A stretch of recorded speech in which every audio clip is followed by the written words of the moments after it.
ਆਪ ਲਿਹੋ ਤੁਮ ਕਥਾ ਸੁਧਾਰੀ। ਸਤਨਾਮ ਸ੍ਰੀ ਵਾਹਿਗੁਰੂ ਸਾਹਿਬ ਜੀ। ਅੜੈਲ ਗੁਰ ਸੁਤ ਮੋਹਨ ਜਹਾਂ ਚੁਬਾਰੇ ਮੈਂ ਰਹਾ, ਤਿਸ ਨੀਚੇ ਜੋ ਗਰੀ ਜਾਏ ਤਿਹ ਠਾਰ ਲਹੇ। ਭੂਤਲ ਬੈਠੇ ਆਪ ਸਿੱਖ ਤਬ ਦੇਖ ਕੈ, ਹੋ ਦੌਰੇ ਆਸਨ ਲੈਣ ਸੋ ਬਿਸਮ ਬਿਸੇਖ ਕੈ। ਵਾਹਿਗੁਰੂ ਜੀ ਕਾ ਖਾਲਸਾ ਵਾਹਿਗੁਰੂ ਜੀ ਕੀ ਫਤਿਹ। ਗੁਰੂ ਰੂਪ ਗੁਰੂ ਖਾਲਸਾ ਸਾਧ ਸੰਗਤ ਜੀ, ਸਤਿਗੁਰਾਂ ਦੀ ਪਵਿੱਤਰ ਪਾਵਨ ਹਜ਼ੂਰੀ ਦੇ ਵਿੱਚ ਹਾਜ਼ਰੀਆਂ ਭਰ ਕੇ ਆਪ ਜੀ ਆਪਣਾ ਮਨੁੱਖੀ ਜੀਵਨ, ਆਪਣਾ ਕੀਮਤੀ ਸਮਾਂ ਸਫਲਾ ਕਰ ਰਹੇ ਹੋ। ਗੁਰਬਾਣੀ ਦੇ ਸੋਧਾ ਰਹਿਰਾਸ ਸਾਹਿਬ ਦੇ ਪਾਠ ਤੇ ਕੀਰਤਨ ਦਾ ਆਨੰਦ ਮਾਣਿਆ ਹੈ। ਹੁਣ ਮਨ ਬਿਰਤੀਆਂ ਨੂੰ ਇਕਾਗਰ ਕਰੀਏ। ਗੁਰ ਇਤਿਹਾਸ ਦੀ ਜੋ ਲੜੀਵਾਰ ਕਥਾ ਗੁਰੂ ਦਰਬਾਰ ਵਿਖੇ ਚੱਲ ਰਹੀ ਹੈ, ਇਸ ਲੜੀਵਾਰ ਕਥਾ ਨਾਲ ਜੁੜੀਏ। ਸਤਿਗੁਰੂ ਗਰੀਬ ਨਿਵਾਸ ਜੀ ਧੰਨ ਸਾਹਿਬ ਸ੍ਰੀ ਗੁਰੂ ਅਰਜਨ ਦੇਵ ਮਹਾਰਾਜ ਪੰਜਵੇਂ ਪਾਤਸ਼ਾਹ ਪੋਥੀਆਂ ਲੈਣ ਵਾਸਤੇ ਸ੍ਰੀ ਗੋਇੰਦਵਾਲ ਸਾਹਿਬ ਗਏ ਹਨ। ਸੂਹ ਸੰਗਤਾਂ ਸਮੇਤ ਜਾ ਕੇ ਬੌਲੀ ਸਾਹਿਬ ਦਾ ਇਸ਼ਨਾਨ ਕੀਤਾ, ਦਰਸ਼ਨ ਕੀਤੇ, ਜਪਜੀ ਸਾਹਿਬ ਦਾ ਪਾਠ ਕੀਤਾ। ਜਦੋਂ ਨੇਤਰ ਬੰਦ ਕਰਕੇ ਗੁਰੂ ਅਮਰਦਾਸ ਜੀ ਦੇ ਚਰਨਾਂ ਦਾ ਧਿਆਨ ਧਰਿਆ ਤੇ ਸਾਹਮਣੇ ਗੁਰੂ ਅਮਰਦਾਸ ਸਾਹਿਬ ਦਾ ਸਰੂਪ ਆ ਗਿਆ। ਗੁਰੂ ਅਮਰਦਾਸ ਸਾਹਿਬ ਜੀ ਧਿਆਨ ਵਿੱਚ ਗੁਰੂ ਅਰਜਨ ਦੇਵ ਜੀ ਨੂੰ ਦਰਸ਼ਨ ਦੇ ਕੇ ਕਹਿਣ ਲੱਗੇ ਕਿ ਤੁਸੀਂ ਜਿਸ ਕਾਰਜ ਲਈ ਆਏ ਹੋ ਇਹ ਕਾਰਜ ਸਫਲ ਹੋਵੇਗਾ। ਇਹ ਬਹੁਤ ਵੱਡਾ ਪਰਉਪਕਾਰ ਦਾ ਕਾਰਜ ਹੈ ਜੋ ਦੁਨੀਆ ਦੇ ਭਲੇ ਲਈ ਤੁਸੀਂ ਗੁਰੂ ਗ੍ਰੰਥ ਸਾਹਿਬ ਦਾ ਸਰੂਪ ਤਿਆਰ ਕਰਨਾ ਹੈ।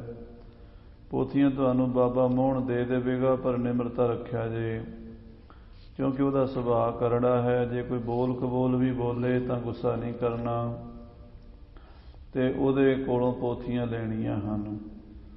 ਮਹਾਰਾਜ ਗੁਰੂ ਅਮਰਦਾਸ ਸਾਹਿਬ ਜੀ ਇਸ ਤਰ੍ਹਾਂ ਕਿਰਪਾ ਕਰਕੇ ਅੰਤਰ ਧਿਆਨ ਹੋ ਗਏ ਨੇ। ਉਸ ਤੋਂ ਬਾਅਦ ਸਾਹਿਬ ਗੁਰੂ ਅਰਜਨ ਦੇਵ ਜੀ ਮਹਾਰਾਜ ਚੁਬਾਰਾ ਸਾਹਿਬ ਵੱਲ ਚੱਲੇ ਹਨ। ਉਹ ਕਥਾ ਸਰਵਣ ਕਰੀਏ, ਪ੍ਰੇਮ ਨਾਲ ਆਖੀਏ ਸਤਿਨਾਮ ਸ੍ਰੀ ਵਾਹਿਗੁਰੂ ਸਾਹਿਬ ਜੀ। ਸਤਿਨਾਮ ਸ੍ਰੀ ਵਾਹਿਗੁਰੂ ਸਾਹਿਬ ਜੀ। ਗੁਰ ਸੁਤ ਮੋਹਨ ਜਹਾਂ ਚੁਬਾਰੇ ਮੈਂ ਰਹਾ, ਜਿੱਥੇ ਮਹਾਰਾਜ ਗੁਰੂ ਅਮਰਦਾਸ ਸਾਹਿਬ ਦੇ ਵੱਡੇ ਸਾਹਿਬਜ਼ਾਦੇ ਬਾਬਾ ਮੋਹਣ ਜੀ ਚੁਬਾਰਾ ਸਾਹਿਬ ਚ ਰਹਿੰਦੇ ਹਨ।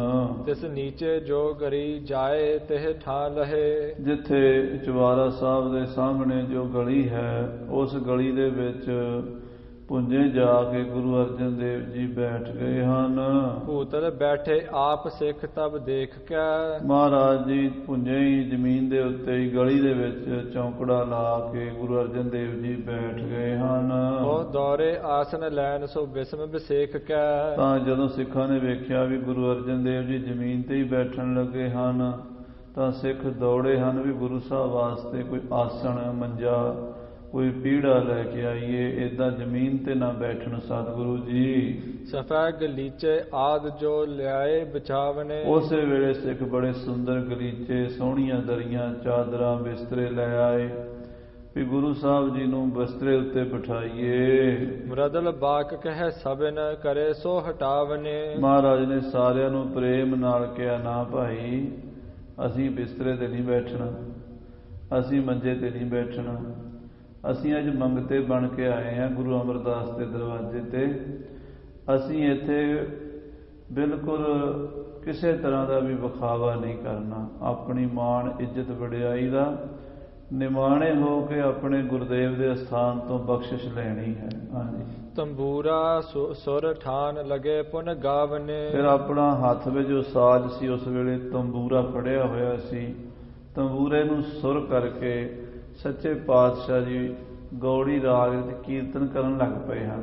ਚੁਬਾਰੇ ਸਾਹਿਬ ਦੀ ਗਲੀ ਵਿੱਚ ਬੈਠੇ ਹਨ, ਕੋਈ ਥੱਲੇ ਚਾਦਰ ਕੱਪੜਾ ਨਹੀਂ ਵਿਛਾਇਆ ਤੇ ਬੜੀ ਨਿਮਰਤਾ ਨਾਲ ਜ਼ਮੀਨ ਤੇ ਬੈਠੇ ਗੁਰੂ ਅਰਜਨ ਦੇਵ ਜੀ ਗਾਣ ਲੱਗੇ ਹਨ ਗੁਰਬਾਣੀ।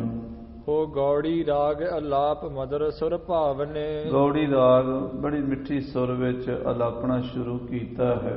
ਦੋਹਰਾ ਸ਼ਬਦ ਬਨਾਵਤ ਜਾਤ ਹੈ। ਨਾਲ ਨਾਲ ਗੌੜੀ ਰਾਗ ਉਚਾਰਨ ਕਰਕੇ ਗਾਇਨ ਕਰ ਰਹੇ ਨੇ, ਸ਼ਬਦ ਬਣਾ ਰਹੇ ਨੇ।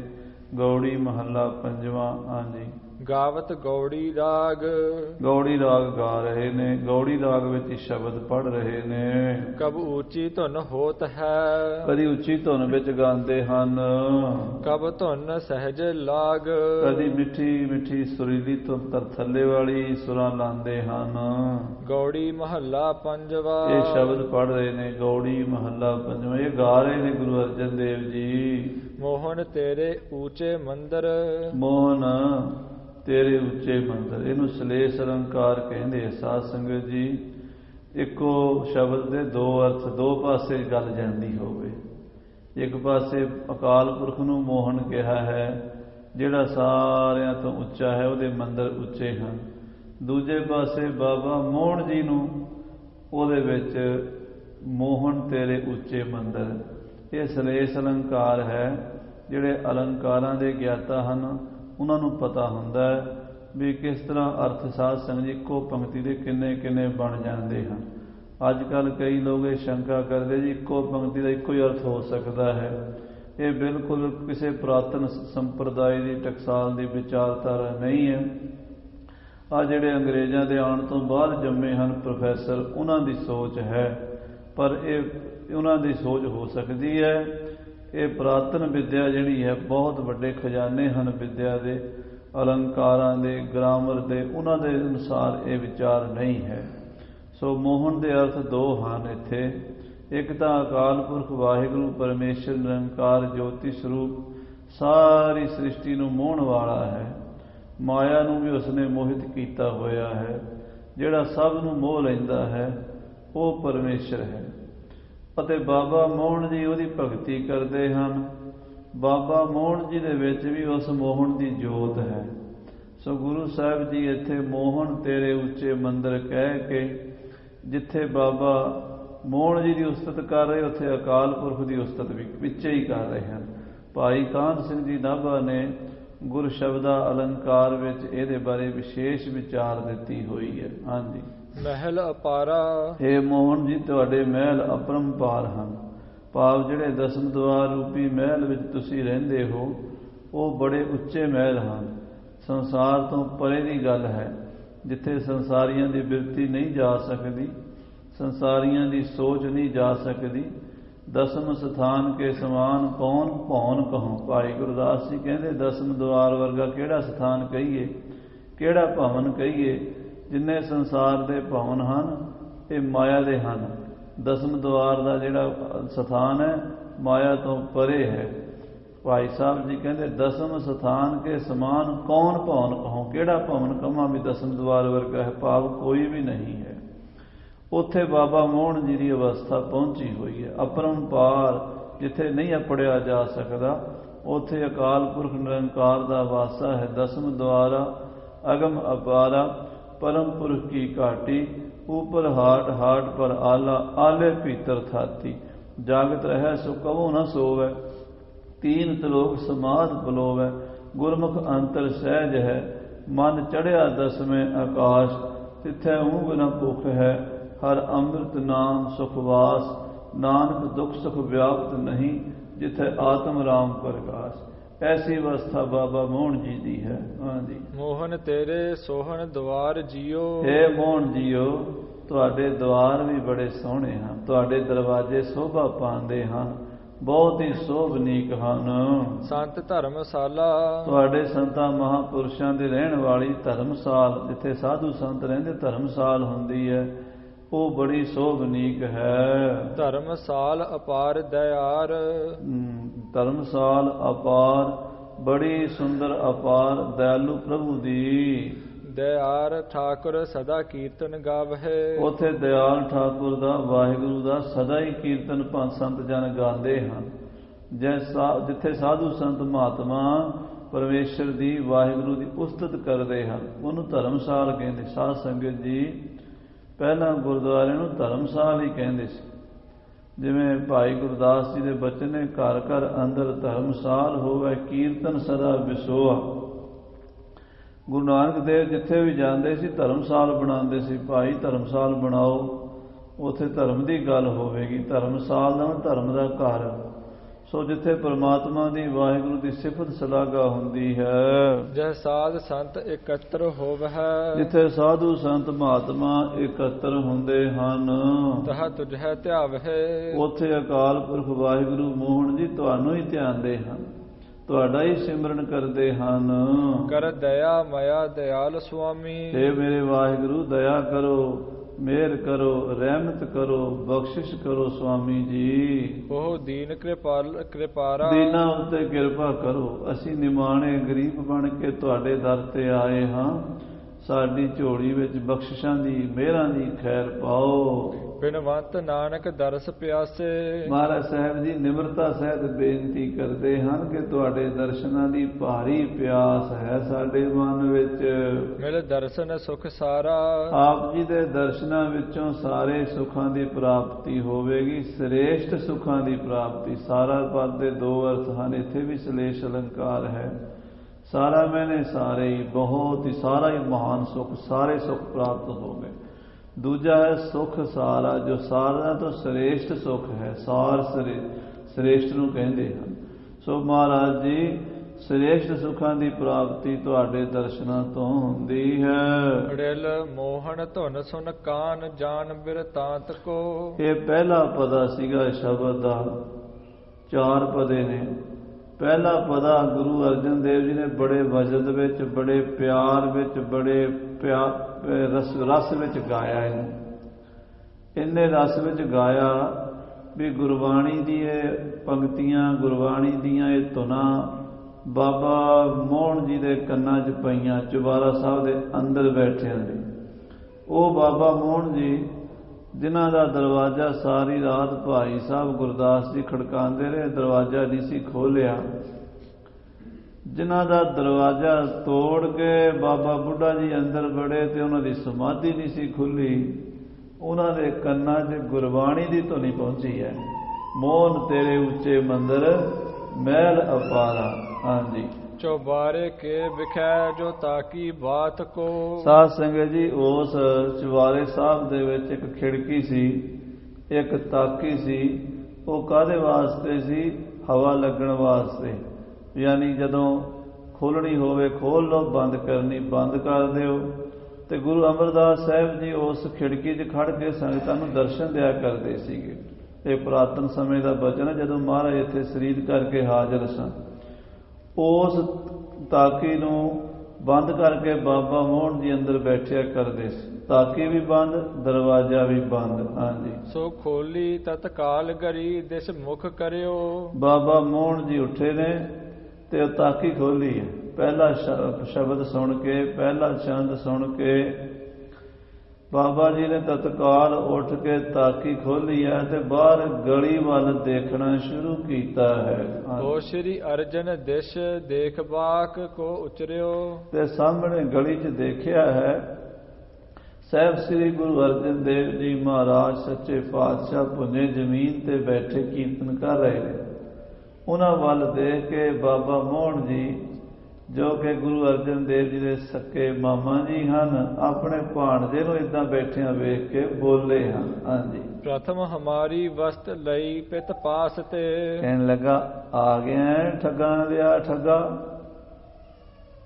ਪਹਿਲਾਂ ਤੇ ਸਾਡੇ ਪਿਤਾ ਦੇ ਕੋਲੋਂ ਤੇਰੇ ਪਿਤਾ ਨੇ ਸਾਡਾ ਹੱਕ ਖੋਹ ਲਿਆ। ਗੱਦੀ ਸਾਨੂੰ ਮਿਲਣੀ ਸੀ, ਅਸੀਂ ਗੁਰੂ ਬਣਨਾ ਸੀ, ਤੇ ਤੇਰਾ ਪਿਤਾ ਗੁਰੂ ਰਾਮਦਾਸ ਗੁਰੂ ਬਣ ਗਿਆ। ਹਾਂਜੀ, ਕੁਲ ਭਲਿਆਨ ਕੀ ਹੁਤੀ ਗੁਰੂਤਾ ਜਾਸ ਤੇ, ਕੁਲ ਭਲਿਆਨ ਕੀ ਹੁਤੀ ਗੁਰੂਤਾ ਜਾਸ ਤੇ। ਗੁਰਤਾ ਗੱਦੀ ਭਲਿਆਂ ਦੀ ਕੋਲ ਵਿੱਚ ਸੀ, ਸਾਡੇ ਕੋਲ ਸੀ, ਸਾਡੇ ਪਿਤਾ ਦੀ ਸੀ, ਅਸੀਂ ਗੁਰੂ ਬਣਨਾ ਸੀ, ਸਾਡੇ ਭਲਿਆਂ ਦੇ ਕੋਲੋਂ ਗੱਦੀ ਖੋ ਗਏ ਸੋਢੀ। ਹਾਂਜੀ, ਲੀਨਸ ਸੋਢੀ ਸੇਵ ਨਾ ਹਮ ਟਿਕ ਸੋ ਰਹੀ, ਸੋਢੀ ਨੇ ਤੇਰੇ ਪਿਤਾ ਨੇ ਸੇਵਾ ਕਰਕੇ ਗੱਦੀ ਲੈ ਲਈ, ਸਾਡੇ ਕੋਲ ਨਹੀਂ ਰਹੀ। ਹਾਂਜੀ, ਹੋ ਹੋਤੇ ਤੀਨ ਤੁਮ ਭਰਾਤ ਨਾ ਸਮਤਾ ਮਨ ਲਹੀ, ਤੇ ਫਿਰ ਤੁਸੀਂ 3 ਭਰਾ ਸੀ, ਤੁਸੀਂ ਵੀ ਵੱਡੇ ਭਰਾਵਾਂ ਨੂੰ ਕੱਢ ਕੇ ਤੇ ਆਪ ਗੁਰੂ ਬਣ ਗਏ ਹੋ, ਠਾਕੋ ਬੜੇ ਵੱਡੇ। ਇਹ ਗੱਲ ਬਾਬਾ ਮੋਹਨ ਜੀ ਕਹਿ ਰਹੇ ਨੇ। ਸਿੱਖਾਂ ਨੂੰ ਗੁੱਸਾ ਲੱਗ ਰਿਹਾ ਕਿ ਸਾਡੇ ਗੁਰੂ ਨੂੰ ਠੱਗ ਕਹਿ ਰਿਹਾ, ਤੇ ਕਹਿੰਦੇ ਸਿੱਖ ਮੇਰੇ ਵਰਗੇ ਬੜੇ ਤੱਤੇ ਹੋਏ, ਮਹਾਰਾਜ ਇੱਕ ਤੁਹਾਨੂੰ ਠੱਗ ਕਹਿੰਦਾ। ਮਹਾਰਾਜ ਕਹਿੰਦੇ ਸਾਡਾ ਮਾਮਾ ਜੋ ਮਰਜ਼ੀ ਕਵੇ, ਤੁਸੀਂ ਕਿਉਂ ਬੋਲਦੇ ਹੋ? 2 ਵਾਰੀ ਮਾਂ ਕਹੀਏ ਫਿਰ ਮਾਮਾ ਬਣਦਾ ਹੈ। ਤੇ ਸਾਡੇ ਮਾਮਾ ਜੀ ਵੱਡੇ ਹਨ, ਸਾਰਿਆਂ ਦਾ ਵੱਡਾ ਇਹੀ ਹੈ ਬਜ਼ੁਰਗ ਸਾਡੇ ਵਿੱਚੋਂ। ਤੇ ਜਿਹੜਾ ਇਹ ਠੱਗ ਕਹਿ ਰਿਹਾ ਉਹ ਕੋਈ ਹੋਰ ਦ੍ਰਿਸ਼ਟੀ ਨਾਲ ਕਹਿ ਰਿਹਾ, ਤੁਹਾਨੂੰ ਨਹੀਂ ਪਤਾ। ਅਸਲ ਵਿੱਚ ਇੱਕ ਹੁੰਦਾ ਉਸਤਤ ਵਿਆਜ ਨਿੰਦਾ, ਇੱਕ ਹੁੰਦੇ ਨਿੰਦਾ ਵਿਆਜ ਉਸਤਤ। ਕਿਸੇ ਨੂੰ ਨਿੰਦਣਾ ਹੋਵੇ ਉਤੋਂ ਉਹਦੀ ਵਡਿਆਈ ਕਰ ਦਿਓ, ਸ਼ਾਬਾਸ਼ ਏ ਮੱਲਾ, ਬੜੀ ਬਹਾਦਰੀ ਨਾਲ ਢਹਿ ਕੇ ਆਇਆ ਤੂੰ। ਕਿਸੇ ਪਹਿਲਵਾਨ ਨੂੰ ਥਾਪੀ ਦਿੰਦਿਆਂ ਹੋਇਆ ਨਾਲੇ ਕਹਾਂ ਵਾਹ ਵਾਹ ਮੱਲਾ, ਬੜੀ ਤਗੜਾ ਤੂੰ, ਬੜੀ ਬਹਾਦਰੀ ਨਾਲ ਢਹਿ ਕੇ ਆਇਆ। ਨਾਲੇ ਸ਼ਾਬਾਸ਼ ਕਹਿਣਾ, ਨਾਲੇ ਢਹਿ ਕੇ ਆਇਆ। ਉਹ ਹੁੰਦੀ ਹੈ ਉਸਤਤ ਵਿਆਜ ਨਿੰਦਾ। ਉੱਤੋਂ ਦੇ ਉਹਦੀ ਉਸਤਤ ਕਰ ਰਹੇ, ਵਾਹ ਵਾਹ ਮੁੰਡਾ ਬੜਾ ਤਗੜਾ, ਕਹਿੰਦੇ 16 ਪ੍ਰਸ਼ਾਦੇ ਇਕੱਲਾ ਹੀ ਖਾ ਜਾਂਦਾ। ਉੱਤੋਂ ਦੇ ਉਹ ਕਹਿੰਦੇ ਵੀ ਵਡਿਆਈ ਹੋ ਰਹੀ ਹੈ ਵੀ ਬੜਾ ਤਗੜਾ 16 ਪ੍ਰਸ਼ਾਦੇ ਖਾ ਜਾਂਦਾ। ਉਹ ਵਿੱਚੋਂ ਨਿੰਦਾ ਹੋ ਰਹੀ ਲੈ ਵੀ 16 ਰੋਟੀਆਂ ਖਾ ਜਾਂਦਾ ਹੈ। ਇਸ ਤਰ੍ਹਾਂ ਇਹਨੂੰ ਕਹਿੰਦੇ ਉਸਤਤ ਵਿਆਜ ਨਿੰਦਾ। ਇੱਕ ਹੁੰਦੀ ਹੈ ਨਿੰਦਾ ਵਿਆਜ ਉਸਤਤ, ਉੱਤੋਂ ਹੁੰਦੀ ਨਿੰਦਾ, ਵਿੱਚੋਂ ਉਹਦੀ ਉਸਤਤ ਹੋ ਰਹੀ ਹੁੰਦੀ, ਉਹਦੀ ਸਿਫਤ ਹੋ ਰਹੀ ਹੁੰਦੀ ਹੈ, ਉਹਦੀ ਵਡਿਆਈ ਹੋ ਰਹੀ ਹੁੰਦੀ ਹੈ। ਬਾਬਾ ਮੋਹਨ ਗੁਰੂ ਸਾਹਿਬ ਦੀ ਉੱਤੋਂ ਤੇ ਨਿੰਦਾ ਕਰ ਰਹੇ ਨੇ ਠੱਗ ਕਹਿ ਕੇ, ਵਿੱਚੋਂ ਉਹਨਾਂ ਦੀ ਨਿੰਦਾ ਉਸਤਤ ਕਰ ਰਹੇ ਨੇ, ਕਿਉਂਕਿ ਪਰਮੇਸ਼ਰ ਨੂੰ ਗੁਰਬਾਣੀ 'ਚ ਠੱਗ ਕਿਹਾ ਹੈ।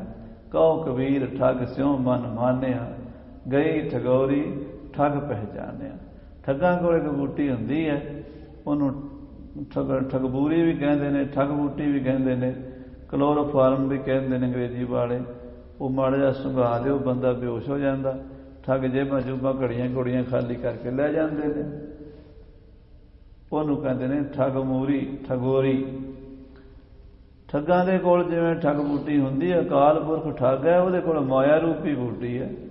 ਉਹਨੇ ਮਾਇਆ ਸੁੰਘਾ ਦਿੱਤੀ, ਸਾਰੀ ਦੁਨੀਆ ਬੇਹੋਸ਼ ਹੋਈ ਪਈ ਹੈ।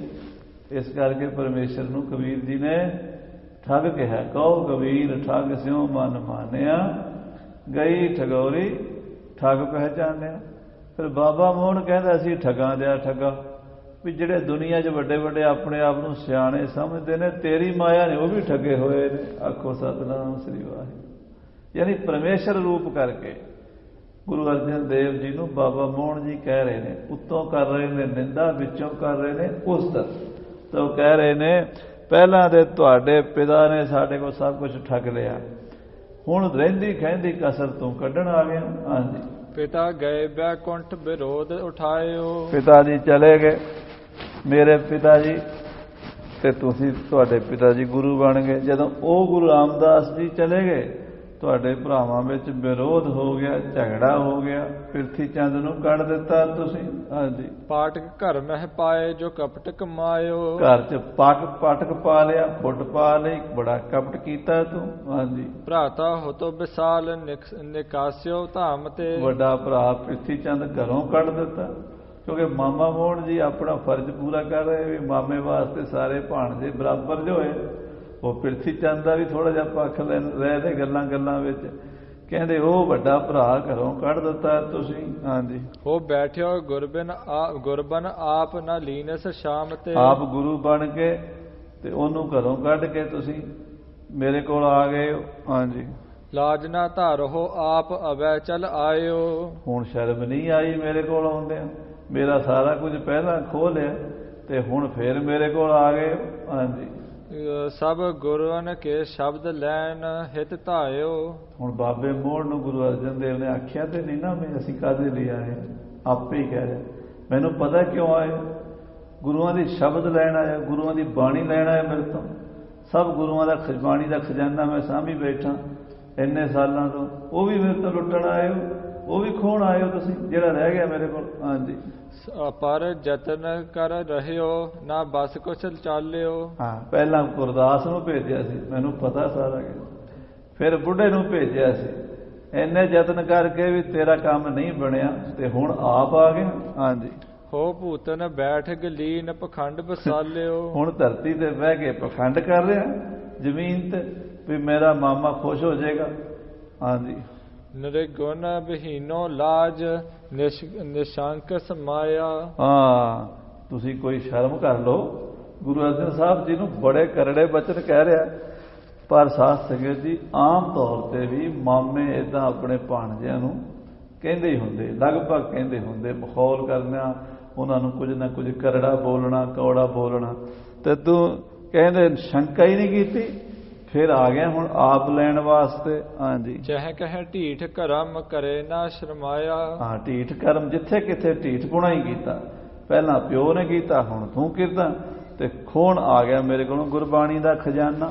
ਹਾਂਜੀ, ਭਿਓ ਨਾ ਜਨ ਹੈ ਤੋਹੇ ਠਗਤ ਹੈ ਜਗਤ ਕੋ। ਹਾਂ, ਲੋਕ ਤੇਰਾ ਭੇਦ ਨਹੀਂ ਜਾਣਦੇ, ਤੂੰ ਸਾਰੀ ਦੁਨੀਆ ਨੂੰ ਠੱਗਦਾ ਹੈ, ਸਾਰਾ ਜਗਤ ਠੱਗ ਲਿਆ ਤੂੰ, ਠੱਗ ਹੈ ਤੂੰ ਬੜਾ ਵੱਡਾ। ਹਾਂਜੀ, ਉਹ ਸਦਾ ਦਿਖਾਏ ਅਦੀਨ ਆਪਨ ਪਉ ਭਗਤ ਕੋ। ਤੇ ਆਪਣੇ ਆਪ ਨੂੰ ਨਿਮਾਣਾ ਬਣ ਕੇ, ਭਗਤ ਬਣ ਕੇ ਵੀ ਮੈਂ ਤੇ ਨਿਮਾਣਾ ਹੈ, ਆ ਜ਼ਮੀਨ ਤੇ ਆਸਣ ਲਾ ਲਏ ਨੇ। ਵੇਖੋ ਇਹ ਉੱਤੋਂ ਤੇ ਬਾਬਾ ਨਿੰਦਾ ਕਰ ਰਿਹਾ, ਪਰ ਵਿੱਚੋਂ ਉਹ ਜਿਹੜੇ ਪਰਮੇਸ਼ਰ ਦੇ ਗੁਣ ਨੇ ਨਾ, ਵੀ ਪਰਮੇਸ਼ਰ ਆਪਣੇ ਭਗਤਾਂ ਦੇ ਅੱਗੇ ਅਧੀਨ ਰਹਿੰਦਾ। ਮੇਰੀ ਬਾਂਧੀ ਭਗਤ ਛੁਡਾਵੇ, ਬਾਂਧੈ ਭਗਤ ਨਾ ਛੂਟੈ ਮੋਹੇ। ਇੱਕ ਸਮੇਂ ਮੌਕੋ ਗਏ ਬਾਂਧੈ ਤੋਫਨ ਮੋਹ ਪੈ ਜਵਾਬ ਨਾ ਹੋਏ। ਉਹ ਜਿਹੜੇ ਮਹਾਰਾਜ ਅਕਾਲ ਪੁਰਖ ਵਾਲੇ ਗੁਣ ਹਨ, ਉਹ ਗੁਰੂ ਅਰਜਨ ਦੇਵ ਜੀ ਬਾਬਾ ਮੋਹਨ ਜੀ ਆਰੋਪਿਤ ਕਰ ਰਿਹਾ ਵੀ ਆਹ ਗੁਣ ਨੇ ਤੇਰੇ, ਤੂੰ ਆਪਣੇ ਆਪ ਨੂੰ ਭਗਤਾਂ ਦਾ ਸੇਵਕ ਹੀ ਬਣ ਕੇ ਰਿਹਾ ਹੈ। ਹਰ ਯੁੱਗ ਦੇ ਵਿੱਚ, ਹਰ ਯੁੱਗ ਯੁੱਗ ਭਗਤ ਉਪਾਇਆ, ਪੈਜ ਰੱਖਦਾ ਆਇਆ ਰਾਮ ਰਾਜੇ। ਹਾਂਜੀ, ਨਿੰਦਾ ਉਸਤਤ ਵਿਆਜ ਬਚਨ ਮੋਹਨ ਕਹੇ। ਨਿੰਦਾ ਉਸਤਤ ਵਿਆਜ, ਨਿੰਦਾ ਉੱਪਰੋਂ ਨਿੰਦਾ, ਪਰ ਉਹਦਾ ਵਿਆਜ ਉਸਤਤ ਹੋ ਰਹੀ, ਅੰਦਰੋਂ ਉਸਤਤ ਹੋ ਰਹੀ। ਸਾਰੇ ਗੁਣ ਜਿਹੜੇ ਨੇ ਬਾਬਾ ਮੋਹਨ ਕਹਿ ਰਹੇ ਨਾ, ਉਹ ਗੁਰੂ ਅਰਜਨ ਦੇਵ ਜੀ ਨੂੰ ਪਰਮਾਤਮਾ ਰੂਪ ਕਰਕੇ ਦਰਸਾ ਰਹੇ ਨੇ। ਸੋ ਬਾਬਾ ਮੋਹਨ ਜੀ ਇੱਦਾਂ ਗੁਰੂ ਅਰਜਨ ਸਾਹਿਬ ਜੀ ਦੀ ਉੱਪਰੋਂ ਦਾ ਨਿੰਦਾ ਕਰ ਰਹੇ ਨੇ, ਵਿੱਚੋਂ ਉਸਤਤ ਕਰ ਰਹੇ ਨੇ। ਗੁਰ ਅਰਜਨ ਹੀ ਜਾਨ ਅਪਰ ਨਹਿ ਕਿਸ ਲਹੇ। ਪਰ ਗੁਰੂ ਅਰਜਨ ਦੇਵ ਜੀ ਸੁਣ ਕੇ ਅੰਦਰ ਅੰਦਰ ਹੀ ਮੁਸ਼ਕਾ ਰਹੇ, ਸਮਝ ਰਹੇ ਨੇ ਵੀ ਕੀ ਹੋ ਰਿਹਾ। ਉਹਨਾਂ ਨੂੰ ਸਮਝ ਆ ਰਹੀ ਹੈ ਵੀ ਸਾਡੀ ਉਸਤਤ ਕਰ ਰਿਹਾ ਮਾਮਾ, ਤੇ ਬਾਕੀਆਂ ਸਿੱਖਾਂ ਨੂੰ ਵਿਚਾਰਿਆਂ ਨੂੰ ਨਹੀਂ ਪਤਾ ਲੱਗ ਰਿਹਾ। ਉਹਨਾਂ ਸਿੱਖਾਂ ਨੂੰ ਗੁੱਸਾ ਚੜ੍ਹ ਰਿਹਾ, ਕਈ ਤੇ ਹੱਸਦੇ ਵੀ ਹੁਣੇ ਫੜ ਲਈਏ ਜਾ ਕੇ ਇਹਨੂੰ, ਚੁੱਪ ਕਰਾਈਏ, ਸਾਡੇ ਗੁਰੂ ਦੀ ਨਿੰਦਾ ਕਰ ਰਿਹਾ।